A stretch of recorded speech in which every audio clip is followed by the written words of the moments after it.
Hi friends, welcome back. आज का topic है rand between function. Last video was rand function, this video is rand between function. Rand between में हम क्या कर सकते हैं, आप एक रैंडम नंबर निकाल सकते हो, गिविंग सिस्टम आइडिया कि मिनिमम नंबर ये होना चाहिए, मैक्स नंबर ये होना चाहिए, और उस बीच में से क्या रैंडम नंबर निकल के आता है फॉर डिफरेंट फिगर्स, ये आप इस फॉर्मूले से कर सकते हैं। आइए स्क्रीन पे चलते हैं इसको देखने के लिए कि ये कैसे किया जाएगा। तो फ्रेंड्स, आप देख सकते हैं मैंने एक रेंज बिटवीन का एक सेट बनाया हुआ है, जिसमें यहाँ पे मैंने लेट्स से लकी ड्रॉ वाले पर्सन्स का नेम लिखा हुआ है। यहाँ पे उनको बताया गया है कि मिनिमम नंबर्स क्या, मैं कोई भी गिफ्ट दे रहा हूँ तो कितना नंबर्स ऑफ गिफ्ट या रुपीज या पॉइंट दूंगा, वो यहाँ से निकालना है मुझे। मैंने बोला मिनिमम 1 आना चाहिए और मैक्सिमम 100 से ऊपर नहीं होना चाहिए। ये मैंने बेसिक डेटा बनाया है और ये मेरा रिजल्ट है जो मैंने फॉर्मूला से ड्राइव किया है। And formula is this. मैं यही आपके सामने दोबारा लगा के दिखाता हूँ फॉर्मूले को, और आप देखिएगा इसको कैसे करना है। इक्वल टू करना है आपको रेंड, RAND, रेंड करना है।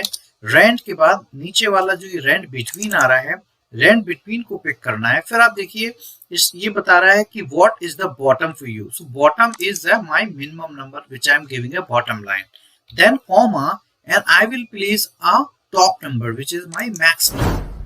Okay, so इसके करने के बाद आपको ब्रैकेट लगाना है and enter and here you go। दोस्तों, इसके बाद आप इसको ड्रैग कर सकते हैं और आपको डिजायर्ड फील्ड्स में ये मैक्स से जो आपने और मेन का जो एक सेट बनाया हुआ है उसी के बीच में जो रैंडम नंबर्स निकल के आएंगे वो आपके पास आ जाएंगे। अब इसको एक बार देख लेते हैं क्या हुआ। दोस्तों देखिए, इसने मिनिमम नंबर आपको दिया है 1 एंड मैक्स नंबर यहाँ पे दिया हुआ है 96। So this is between our desired range. अब यहीं पे दोस्तों अगर मैं इसको 1000 कर देता हूं तो देखिए ये 1000 के बेसिस पे नंबर्स को प्लॉट करने लगेगा। ये देखिए दोस्तों। सो बस दोस्तों इतना ही बताना था आपको। आप इसको प्रैक्टिस कीजिएगा और यूज कीजिएगा, और इसमें आप ये भी देख सकते हैं कि लेट से आपका टोटल कहाँ पे कम आ रहा है। जैसे कि रेट ऑफ इस पे जो रिफ्रेश होगा, again F9 is the key. F9 function आप यूज करेंगे फॉर रिफ्रेश। एंड आप अगर शीट में कहीं पे भी टाइप करते हैं, एडिट करते हैं, उस प्रेस करने के बाद भी ये नंबर्स जो है हमेशा चेंज होते हैं।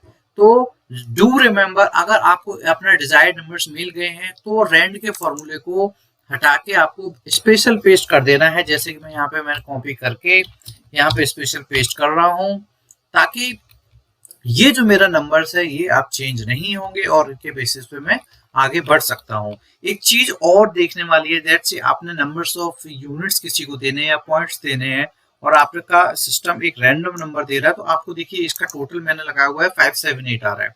यहीं पे दोस्तों अगर मैं इसको दोबारा रिफ्रेश करता हूँ तो देखिए दोस्तों, रिफ्रेश के केस में ये आपको अगला नंबर दिया इसने 3113 something, and then the next number is 411।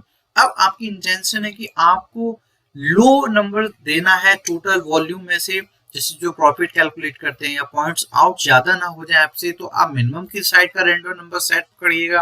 अगर आपको मैक्सिमम ज्यादा देना है पॉइंट्स, तो आप ऐसे ही डेटा को F9 प्रेस करते रहिएगा जब तक आपका डिजायर्ड नंबर्स ना आ जाए, तब तक आप उसको चेक कर सकते हैं। बहुत ही इजी है और आई वुड से एक नई लर्निंग हुई होगी आपकी।